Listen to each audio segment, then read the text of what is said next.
Retirement, RV living, and minimalism is the topic of today's video. Now, when I decided to live in an RV, the motivation was I was about to turn in a retirement notice, and I was concerned about selling the house, going to the Philippines, and all the timing that would take place.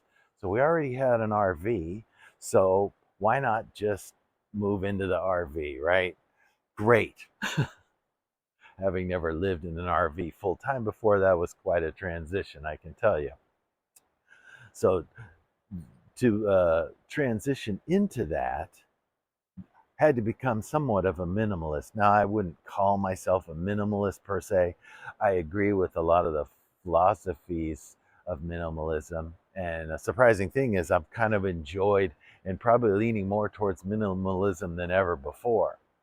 And I think that's easy to say when you're someone who comes from a lot of stuff. If you're always striving to get stuff and never have enough stuff, I suppose you just want to keep piling it. But when you have everything it sounds weird. When you have everything you've ever wanted, like, then the stuff becomes less important.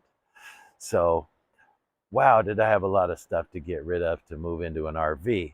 And I still had too much stuff. And to this day, I'm still getting rid of stuff because you got a lot less space to put all this stuff. And so you always have stuff to get rid of. So now when you want to add some stuff, you got to get rid of something because there's only limited space. I think that makes sense.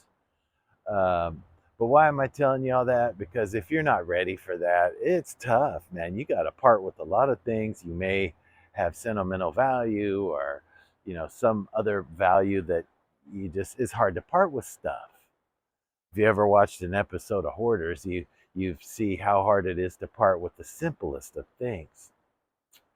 But I've done that, feel much better about it, and now I want to say I'm almost addicted to it. Like, I just don't want a lot of stuff. Simple life is great. But if I want something, I need something, I'll get it. But I just try not to just have mountains of stuff that I never use. And if I haven't used something in a year, I probably will never use it. So I give stuff away. Um, so tricky living in an RV, and you're forced into somewhat of a minimalism situation just because of space. Now, I have seen some people, this makes me crazy. Some people still rent storage units, and it kind of defeats the whole purpose because now you're paying to store stuff, right? Um, I don't know. Like, if you don't have something in that storage that's valuable, it's not going to be worth it.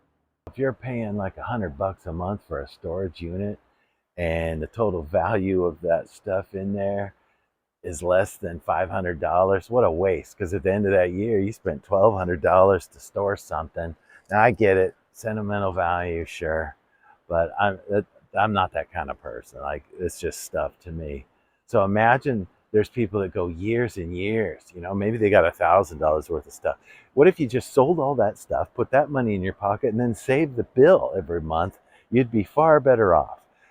And I know a lot of people that go into storage units and forgot, oh, look at this, I forgot I had this. Then what are you doing storing it? Anyway, I digress.